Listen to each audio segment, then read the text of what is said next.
owner and operator of Blue Mojo Farms. We raise turkeys, ducks, and ostriches. This video is talking about raising ostriches in Virginia and some of the successes and challenges that we've run through. So just behind me here in the greenhouse is a bunch of our babies at the end of the season. So this is our last set that we've hatched out. So we'll show you that in just a second. Then we'll go around and give a little short tour of our breeding pens with the rest of our adults. For those of you that don't know, ostriches grow up to about 8 feet tall, range anywhere from 250 to 300 pounds when they're full grown. They don't lay eggs until they're 3, so that's a little bit of a startup cost involved. And of course you also need to have 6-foot fencing minimum to keep these creatures inside safely.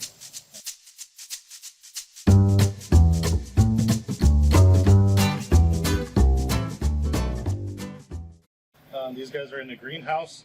It has heat inside. They're not yet ready to be out in our nice cool fall temperatures that we're in as of right now. So let's take a peek. So these are a week behind the ones that you'll see next. I think these are at almost 4 weeks now. They start to grow about a foot a day once they really get started. And these runs that we have built for them allow them to stay warm during the day, and then at night we move them into their hatchery area, keep them warm at night. But eventually we'll be leaving them out here all day long and night long. Yeah, they're a little unusual. Their ostriches are in the ratite family of birds, which includes emu, which is the question we often get on the farm is, hey, are those emus? No, they're ostriches. They are the only bird that has 2 toes, unlike the rest. Even in the ratite family, they're the only ones that have 2 toes. The other members of the ratite family are emus, as I mentioned, kiwis, cassowaries.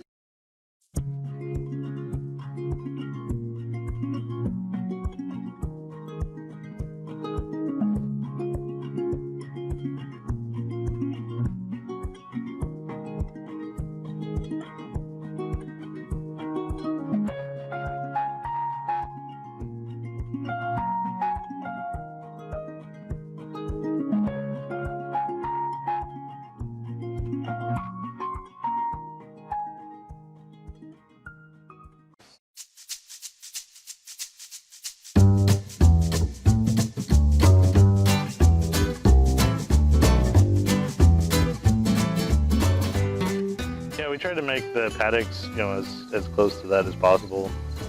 We provide sand pits for them to lay their eggs in.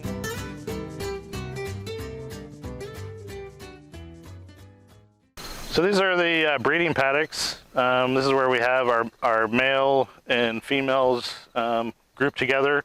Reason why we do this in long runs like this is it allows the ostriches to get a full run up. They can go up to 42 miles an hour for about 15 minutes straight. So there's no outrunning an ostrich if it decides to come after you.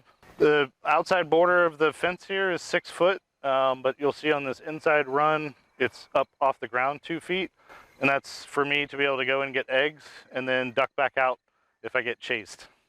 It's an escape route. Ostriches, in the past, we've kind of gone through 2 large boom and busts with ostriches. The first one was back in the 70s. They brought the birds into the United States primarily for their feathers, for feather boas and other kind of ornamental type uses. And then there was a much bigger boom in the 90s where the pricing of these birds got to be a little ridiculous, where they were paying $25,000 for a breeding pair. And so they never really ever got a meat industry established, and that's the main reason why we raise ostriches, is for the meat. Unlike most poultry, ostrich meat is much higher in a pH, and so it actually looks and tastes very similar to beef. It's dark red, it's very high in iron, extremely low in fat, so it's a very healthy meat.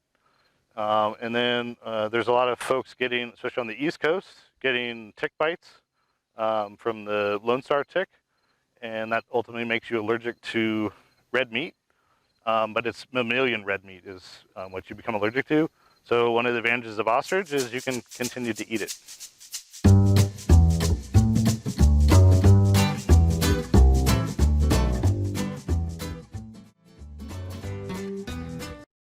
most part, the birds are impacted by similar things that any other bird would be impacted by. So they can get worms. They are hindgut fermenters, so they actually are very similar to horses. So they can actually get equine encephalitis. So we vaccinate them for that, and the chicks are susceptible to things like fowl pox and stuff like that. Otherwise, parasite-wise, we haven't really had much of a problem with it. But you'd use your typical ivermectin to deal with most of those. But we test. We'd send fecal samples off to the lab. So far, we've come back with negative results, and we've had these guys for 5 years now.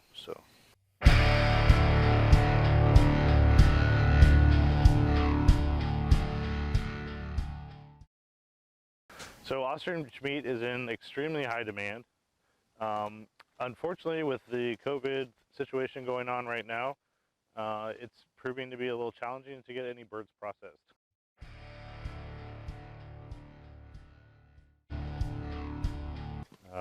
They're all booked up solid. I think the latest we've heard is early 2021 will be the first time we can get in there, and right now we've just gotten into October.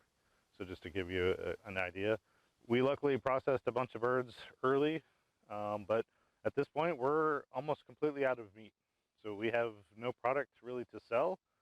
We have birds we can process, but we can't sell anything because we can't get anything processed to actually sell. So that's a real struggle.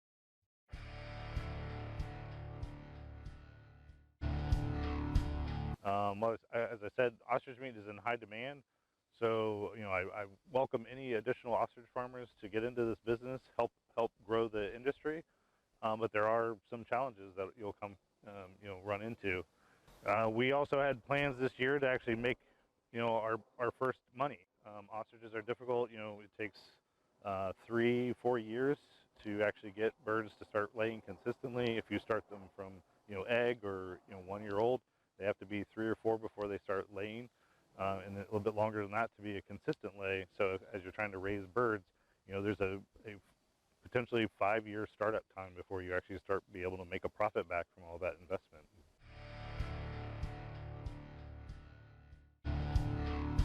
Your fencing, your feeders, protection for the birds, food for those 5 years. So it's a lot of money that's outlaid, and then you try to make some profit on it, selling the meat, and then you can't go and process. So it's really been tough for us.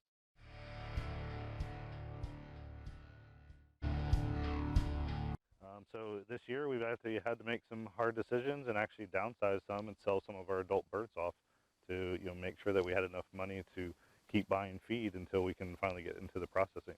So just something to be aware of, as you get into, if you think about ostriches and you're interested in buying meat from us, we don't have anything as of right now. Hopefully in the very near future we will, as we've got some additional birds coming, and hopefully the processing starts to open up. But right now there's a lot of uncertainty.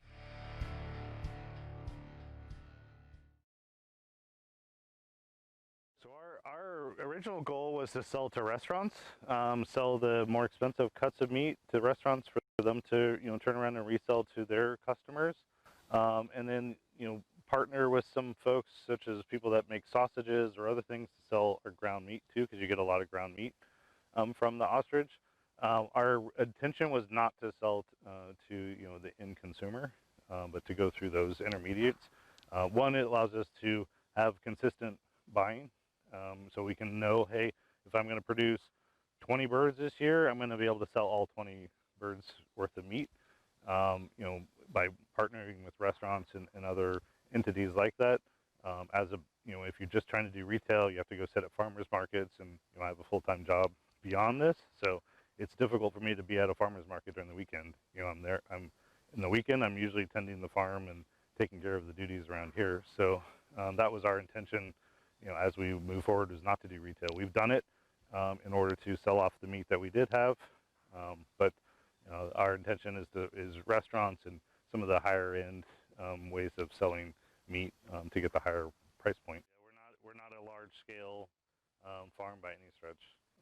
So every dollar counts, every free time hour counts. We pay an individual to help us on the farm, during the times where I'm on a work call or something. But yeah, the rest of the time it's outside, working as much as you can.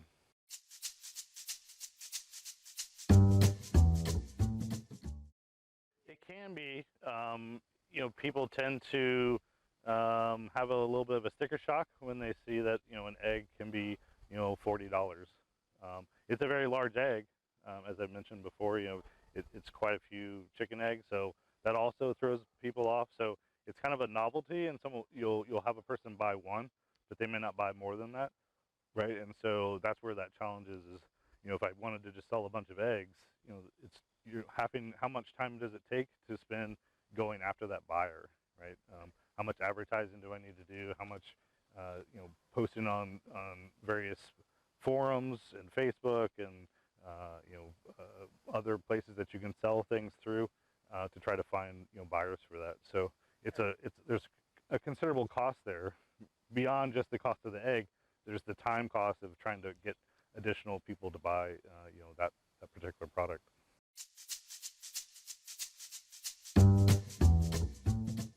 We do. We use a lot of Craigslist as well. We've been pretty good with selling things via Craigslist, but you also have challenges there too. People won't show up when they say they will, or they say, yeah, I'll buy it, and then they don't, or they don't, things along those lines. So there's challenges as you interface with the general public, and that's why our goal was originally to sell direct to a restaurant or something along those lines, so that we know we have a certain amount of sales stacked up that we know are going to go through. We're not having to constantly go, oh, well, the person didn't buy this, so let me have to go try to find a new person to fill that gap. I had ostrich meatballs for lunch today. I had ostrich steak for dinner last night. It's excellent. Enjoyed it very much. Yeah, it's very tasty. Everyone that I've ever talked to that's either tried it, before coming here, has always been very positive in their output in regards to it, and everyone that tries it after buying it from us, really seems to like it a lot too.